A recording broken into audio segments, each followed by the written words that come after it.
Bonjour à tous, on se retrouve aujourd'hui pour une nouvelle review car vous étiez nombreux la semaine dernière à avoir aimé ce format et à en redemander. Je me suis dit que pour vous remercier du coup pour tout votre soutien, on allait se faire une petite review du chapitre 935.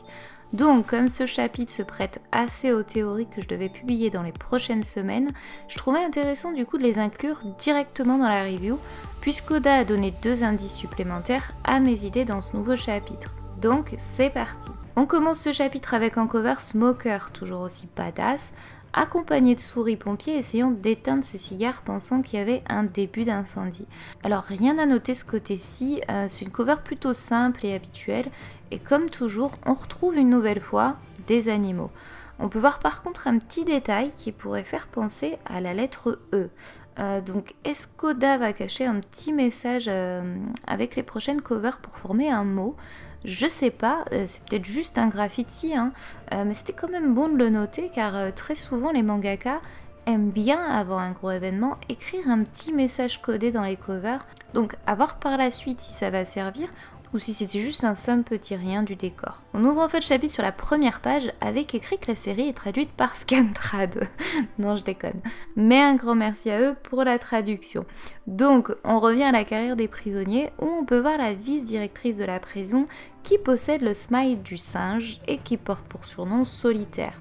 On peut noter le détail de ses bras d'ailleurs qui m'ont rappelé davantage les pattes d'une araignée, ce qui pourrait faire peut-être plus penser au jeu du Spider Solitaire, mais on reviendra sur ce détail un peu plus tard dans la vidéo. Oda nous précise que son grade est celui de Shinushi, plus haut grade donné dans le Raikugo, un spectacle humoristique japonais. Et je sais pas si vous vous souvenez, mais cette référence avait déjà été donnée au début des chapitres de Wano avec Kiku et Tsuru, utilisant le mot Jagenzo, alors je sais pas si ça se prononce comme ça, vous savez la fameuse plante, le remède qui permettait de soigner Otama et qui était issu du Rakugo.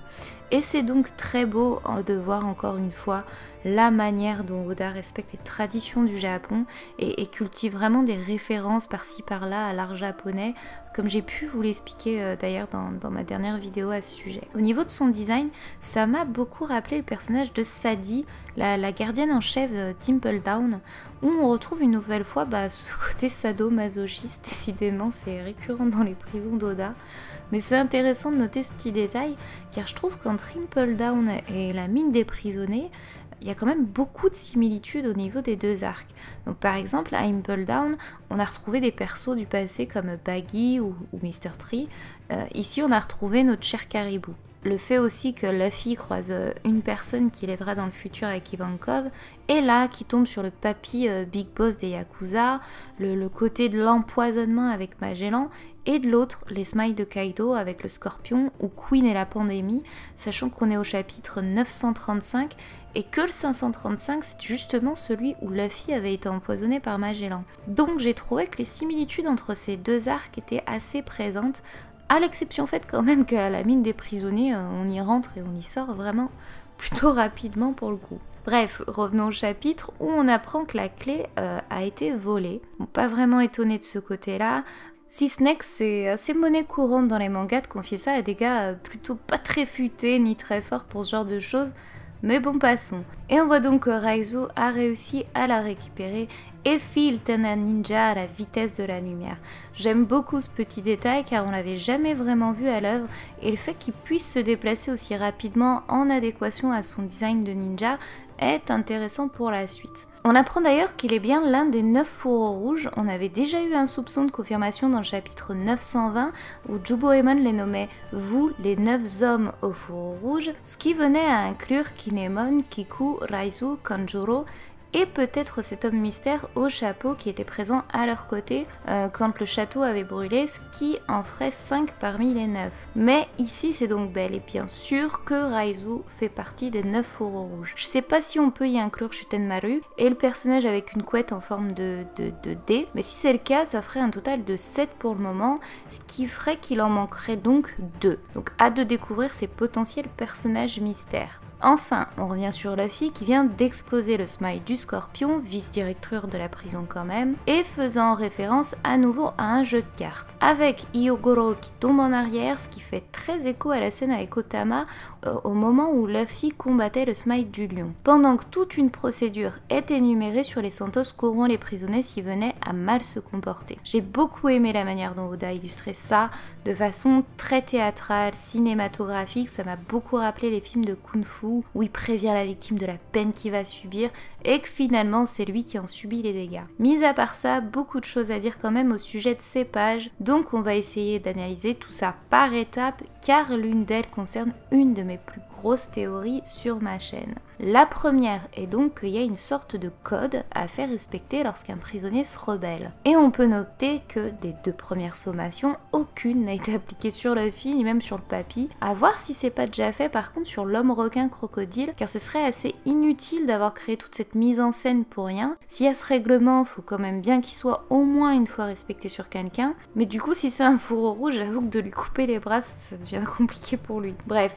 La dernière est la plus intéressante, celle de l'exécution de Luffy, où on peut d'ailleurs voir tous les smiles en cœur répéter ce gimmick. Et ce détail pourrait alors confirmer les théories que je devais vous publier dans le futur, soit la mort de Luffy au chapitre 999, ce qui ferait un parallèle au chapitre 99 nommé Luffy est mort. Et avec ce chapitre, le fait qu'Impel Down soit similaire à la mine des prisonniers ferait écho à l'exécution d'Ace, rappelant ainsi à la fois la mort de Roger, la mort d'Ace et enfin la future mort de Luffy, la boucle étant bouclée. C'était donc mon idée de base, cependant, gardez en tête qu'il est évident que Luffy ne mourra pas et qu'il sera ressuscité grâce à quelque chose ou quelqu'un, peut-être en lien avec le pouvoir de l'eau ou autre. Bien sûr, ça concerne quand même 4 voire 5 de mes théories futures, nombreux sont les indices qui m'ont amené à penser ça, et certaines choses risquent de vous choquer dans ces théories et pourraient expliquer les véritables origines de Luffy. Mais vous comprendrez tout quand je les publierai, donc soyez juste un tout petit peu patient. Arrêtons la théorie pour le moment et revenons donc à notre chapitre. Arrive enfin le directeur de la prison qui ressemble d'ailleurs beaucoup à Kaido, remixé avec Oz, remixé avec le Tengu qui atomise et envoie valser rapidos Luffy. Alors une nouvelle fois son grade fait référence à un jeu de cartes. Alors avant de s'intéresser à cette partie, une chose intéressante apparaît car Luffy précise qu'il peut pas utiliser son haki. Comme on avait vu au début de ce chapitre, Luffy a été en mesure de battre un smile tout en ayant possession des menottes en granit marin et l'autre sans utiliser ni son fruit du démon ni même son haki. Pour le coup, c'est vrai que j'ignorais que le granit marin bloquait aussi le haki, donc vraiment surprise car je pensais que le haki c'était seulement lié davantage à une force spirituelle, à la volonté, plutôt qu'aux mêmes contre-indications que celle d'un fruit du démon. Et ce chapitre le représentait très bien puisque les smiles expliquaient que la volonté de Luffy dépassait les lois de la physique. Sachant que le granit marin doit probablement avoir des composantes similaires à celles de l'océan, de par son nom et de par le fait que les fruits des démons soient affectés par l'eau, je me dis quel rapport avec le haki? J'ai pensé au début que le granit marin pouvait être lié à la force physique et demander beaucoup d'énergie pour le déployer. Cependant, la première chose est que ces menottes-ci gardent un minimum de force physique pour travailler. Alors certains pourront dire que ce peu de force ne peut déclencher le haki, ce qui m'amène à la deuxième chose. À la fin de son combat contre Kaido, Luffy, même atomisé et complètement inconscient, a réussi, on ne sait par quel moyen, à utiliser son haki. Il était donc pour le coup à bout de force et pourtant son haki s'est bel et bien activé. Donc ça n'a rien à voir avec une force physique quelconque, mais un retour à la notion de volonté et le fait que tout se passe dans la tête. Et c'est là tout le problème, car comme le dit l'un des sbires de Kaido, cette volonté dépasse les lois de la physique. Et malgré ses menottes en granit marin, il parvient tout de même à battre le vice-directeur de la prison qui, je pense, doit pas être non plus le plus faible du monde. Donc j'avoue pas vraiment avoir compris de quelle manière le granit marin peut affecter le haki. Alors est-ce qu'en réalité ce serait lié non pas au granit, mais au pouvoir de Queen avec la notion de briser l'esprit et au fait qu'on le voyait manipuler de la ferraille, ce qui fait que comme le haki est lié à la volonté, au mental, ça expliquerait pourquoi il peut pas l'utiliser, mais si c'est pas le cas, je comprends pas comment fonctionne le haki à ce moment-là. Donc je pense qu'on va probablement en apprendre plus dans cet arc au sujet du haki et des fruits du démon. C'est d'ailleurs probablement pour ça qu'Oda nous a montré une forme du haki s'éveillant inconsciemment, car je vois pas pour le moment d'autres explications. Bref, on passe enfin du côté de la personne qui porte le titre du chapitre, j'ai nommé justement Queen. On apprend qu'il est un grand fan de Komurasaki et qui n'est pas encore au courant de sa mort, ce qui prédit un moment assez énorme lorsqu'il apprendra la nouvelle. Ça laisse place à son grand show où on découvre un Queen en costume d'Obélix et qui offre une danse que je qualifierais de, comment dirais-je, assez loufoque. J'avoue qu'Oda m'a habituée à ce genre de truc délirant quand il présente ses persos sur cette badass, mais j'arrive toujours malgré tout à être surprise par l'autodérision de ses persos. Alors je sais pas vraiment si ça le rend très crédible, mais personnellement j'ai bien aimé cette scène. Elle m'a d'ailleurs rappelé une danse, mais impossible de me souvenir laquelle.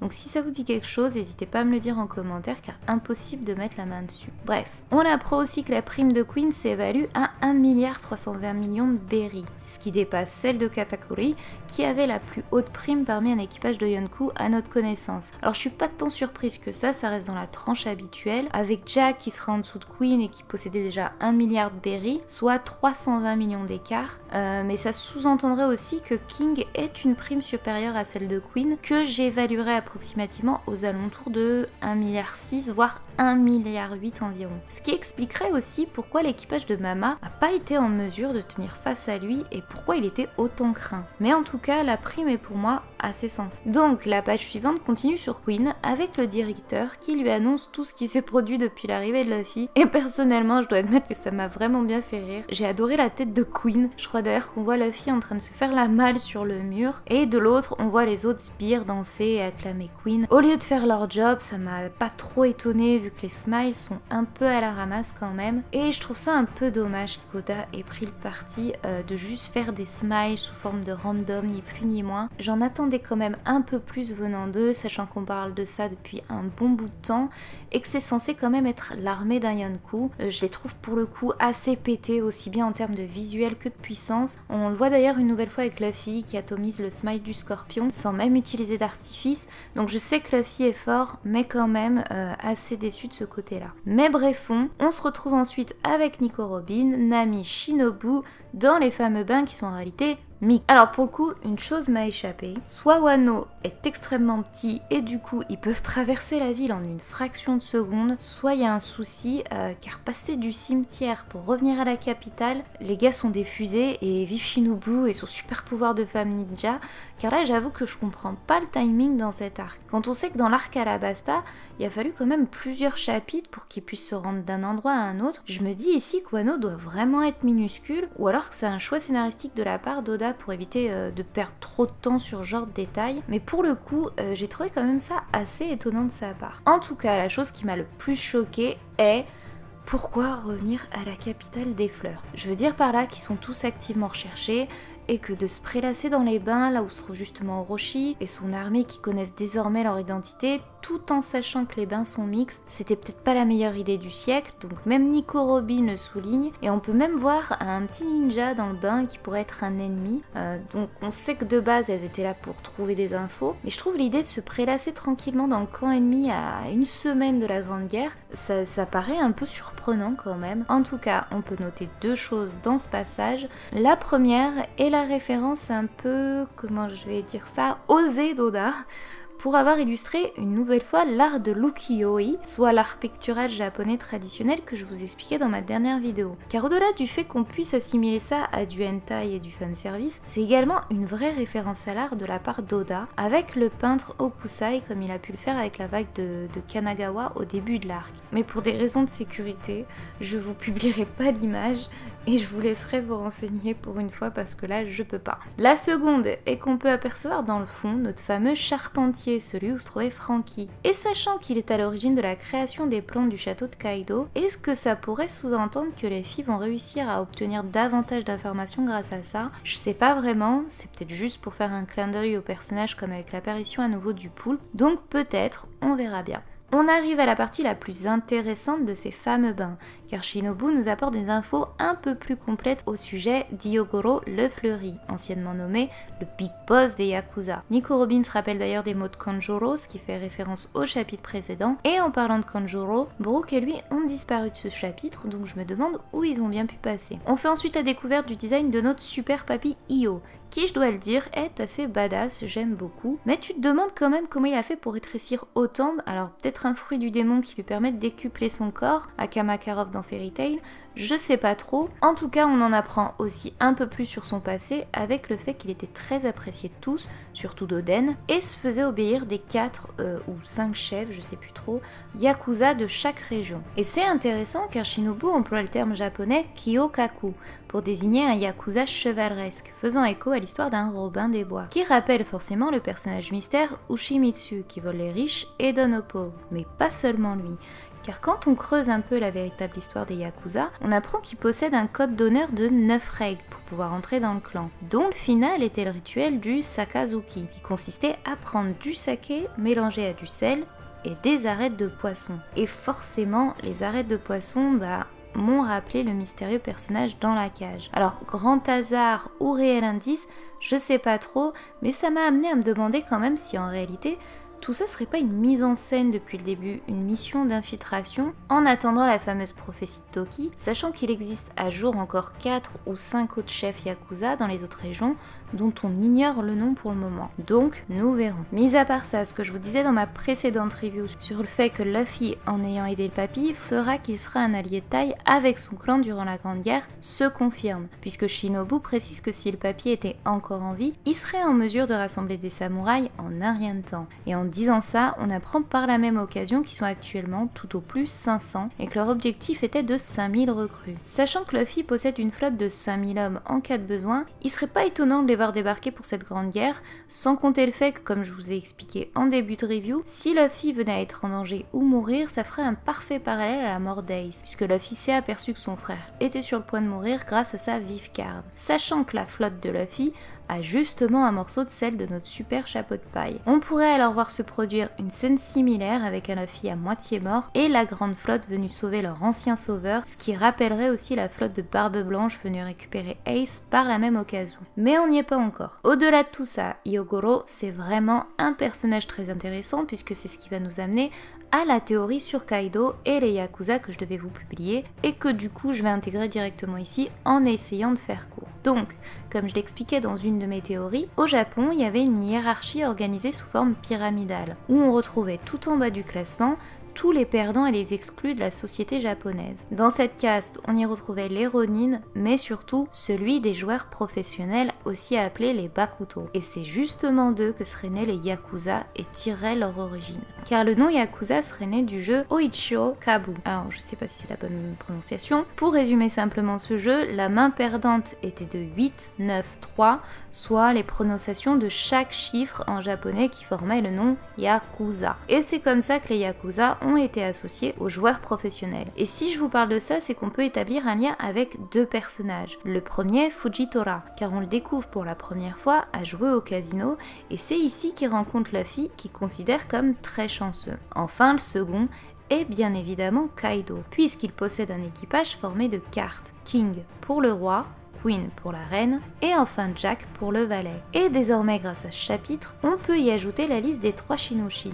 La vice-directrice qui est le jeu du solitaire, ou Spider solitaire, le vice-directeur avec le pouilleux, Babanuki, et enfin le directeur avec le président, Daifugo. Mais ce n'est pas la seule raison, car les Yakuza, pour se reconnaître et se faire reconnaître, avaient l'habitude de se couvrir le corps de tatouages représentant un dragon, des fleurs de cerisier ou des oni, et c'est ce qu'on nommait les Rezumi, et qui tire justement son origine de l'Ukiyo-e, vous savez, le fameux art japonais dont je vous ai tant parlé. Et dans le passé, ces tatouages étaient parfois utilisés comme une forme de branding sur les criminels qu'on a posés sur le front. Un peu comme ça a été le cas avec Hachi et sa marque des dragons célestes. Et plus tard, cette pénalité a été déplacée du front à l'avant-bras. Ce qui nous amène à nouveau à Kaido et son fameux tatouage au bras. Mais pas seulement. Car je vous parlais dans mes prédictions de Wano d'un lien possible entre Wano et Akainu. Et justement, c'était son tatouage de fleurs de cerisier sur le bras qui nous donnait cet indice. Alors, est-ce que Kaido aurait un lien avec les Yakuza par le passé, ou même Akainu ou encore Fujitora? En tout cas, j'ai vraiment cette impression que l'arc Wano est lié au secret de beaucoup trop de personnages et qu'une grande partie des plus grands mystères risqueraient d'être révélés dans le futur. Surtout quand on sait que Wano est tout de même le pays possédant les créateurs des poneglyphes, ce qui n'est déjà pas un pays mineur. Mais passons le sujet sur les Yakuza et on va s'attarder sur une partie très très intéressante de ce chapitre, le retour à Ibisu. On apprend que Sanji est parti faire ses petites affaires, faisant probablement écho à son raid suite avec les bains des filles. Même si du coup ça servira pas à grand chose vu que les bains sont mixtes et qu'ils saignent du nez assez facilement, donc on risque de très vite le repérer et de le perdre définitivement cette fois. Et en parlant de perdu, on apprend une nouvelle fois que Zoro a disparu. Et c'est pas la seule disparition puisqu'il est parti à la recherche de ses sables qui lui auraient été dérobés. Sachant qu'il faut garder en tête que le sable de Luffy, qui est un Kitetsu d'ordre 2, a également disparu, probablement pris par l'armée de Kaido. Mais on sait actuellement toujours pas où il se trouve, sachant qu'il est maudit et pour preuve, le Tengu l'avait prévenu à ce sujet et qu'il fallait surtout pas qu'il arrive malheur à Otama. Et finalement, c'est ce qui s'est produit peu de temps après. Donc, si celui qui l'a entre les mains venait à l'utiliser, il pourrait alors probablement mourir et faire basculer un événement durant un affrontement à la prison ou une chose similaire. Cependant, la plus grande question au-delà de savoir qui a volé ses sables, c'est surtout où Zoro va-t-il encore atterrir? Et c'est là que ça devient intéressant car souvenez-vous, je vous disais dans les prédictions de Wano et ma précédente review qu'il était censé être lié aux sources chaudes avec la neige et les singes grâce à la cover du chapitre 174, ce qui faisait écho au cimetière du Nord enneigé et donc la possibilité à ce que l'on voit Zoro atterrir comme par magie dans ce cimetière. Mais deux autres indices pourraient appuyer ça. Le premier est bien évidemment la fameuse cover du chapitre 784 dont on a tant parlé depuis des années. Et le lieu de cette image était un cimetière. La deuxième chose est le surnom donné à Zoro depuis son entrée dans l'arc Wano, Zoro le Ronin. Et c'est important de noter ce détail car les 47 Ronin sont légendaires au Japon par leur dévouement inconditionnel pour leur maître et leur geste sacrificiel par seppuku qui a été un arc marquant et emblématique dans les mémoires du Japon. On y reviendra plus en détail concernant ce sujet dans ma théorie que je devais vous publier sur Zoro. Mais ce qui est important dans tout ça, c'est surtout que le lieu symbolique qui leur est attribué après leur mort est justement celui du cimetière, pouvant alors faire écho à celui du cimetière du Nord. Mais pas seulement. Comme je l'ai dit juste avant, les 47 Ronin sont connus pour leur acte de seppuku, et c'est justement de cette manière qu'a débuté l'arc Wano avec le fameux seppuku de Zoro. De plus, cette légende a véritablement été utilisée par Oda à travers les mots de Kinemon, employant le mot raid pour parler de la grande bataille finale contre Kaido. Et enfin, par le fait que sur Zou, Zoro dit qu'arrivé à Wano, il rassemblerait les samouraïs. La question est désormais, qui dit cimetière, dit mort. Et qui dit mort dit fantôme du passé. Alors reverrons-nous notre fameuse Quina pour découvrir qui l'aurait assassiné, un escalier assassin ou une véritable vendetta orchestrée? Telle est la question. En tout cas, si ce n'est pas le cas, cela pourrait réaliser le rêve de Goji et voir enfin sa théorie se réaliser avec un Sanji versus Zoro, puisqu'on arrive bientôt au chapitre 944 et qu'ils sont tous les deux partis du même point. Ce qui du coup pèterait ma théorie sur la mort de Chopper qui elle disait qu'il y aurait davantage un Luffy versus Zoro. Et en plus de ça, la cover des sources chaudes a pour titre Prince, soit le surnom de Sanji, ce qui aide pas. Cependant, comme on le sait bien, notre cactus national n'a pas d'orientation. Et j'avoue avoir assez de mal à le voir se retrouver juste à la capitale des fleurs avec les autres. Je le verrais davantage débarquer au cimetière, comme dit précédemment, ou encore à la mine des prisonniers, voire même faire demi-tour et être capable de croiser Kid. Ou encore pire, à Onigashima, car le chemin de Zoro est jamais celui qu'on croit. En tout cas, ce qui est sûr, c'est que le chemin que Zoro va prendre risque probablement d'être déterminant au niveau des révélations sur les secrets de Wano. Et en parlant de secrets, cela nous ramène à ce fameux mot interdit Snatch, dont on ne sait pour le moment pas grand chose. Et si je reviens dessus, c'est tout simplement car ce mot est lié à celui du vol, à celui d'arracher, et que Zoro est actuellement parti d'Ebisu justement pour cette raison. Alors on en vient à ma théorie que je devais vous publier sur Zoro, mais je vais dire quelques petites parties ici vu que ça confirme ma première piste. Parce que le fait que Zoro se fasse voler ses sabres, c'est pas vraiment nouveau.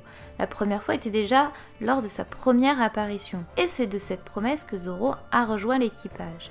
Elle s'est ensuite répétée dans l'arc Dressrosa, avec la tontata Wika, ce qui pourrait faire un rappel à une scène similaire à Wano, où Zoro parviendrait à rencontrer un personnage important qui lui raconterait l'histoire du pays. Mais celle qui m'intéresse est celle dans l'arc d'Usopp, car un personnage se nomme nommait Shamu ou Shamu, je sais pas trop, et lui avait justement volé ses 2 sabres. Cependant, la traduction anglaise de son attaque était très intéressante, puisqu'il s'agissait du mot snatch. On a donc un rapport une nouvelle fois avec ce mot et le lien avec les épées. Pourtant, au-delà de tout ça, c'est étrangement pas à Zoro à qui je pense, mais à un autre personnage.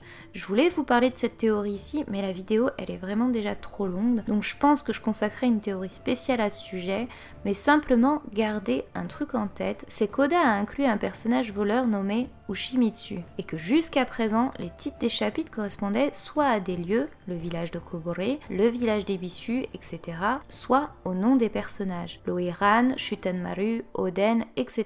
On arrivera donc forcément à un moment donné au titre d'Ushimitsu pour en savoir plus sur lui. Et si ce personnage est bien lié comme je le pense à un ou une Mugiwara en question, alors je vous parlerai de cette théorie. En attendant, je vous laisse deviner à qui je pensais et pourquoi. Mais bref, on termine enfin ce chapitre avec le retour à la mine des prisonniers, avec Queen qui essaie de négocier Luffy dans les rangs de Kaido, et qui à la fin a une super idée. Ce qui est assez inquiétant, sachant qu'il est capable de briser l'esprit. Alors, est-ce qu'un Hyogoro versus Luffy serait possible? On verra bien. En tout cas, on conclut cette scène avec un Raizu en PLS qui retrouve son ami de longue date et qui n'est autre que Kawamatsu, en lui disant qu'il n'a pas changé, ce qui peut sous-entendre que celui-ci n'aurait pas traversé le temps avec le Toki Toki, s'il s'agit bien de l'homme Okaza. Ce gars dans la cage était donc bel et bien l'un des samouraïs que recherchaient Kinemon et les autres. Le tout est désormais de savoir qui peut bien se cacher sous ses 2 yeux. Hâte en tout cas de le découvrir dans les prochains chapitres. C'est donc la fin de cette review, encore une fois très longue, mais j'avais beaucoup trop de choses à vous dire, et encore, sachez que j'ai vraiment effacé pas mal de choses. Donc j'espère sincèrement qu'elle vous aura plu. En attendant, je vous donne rendez-vous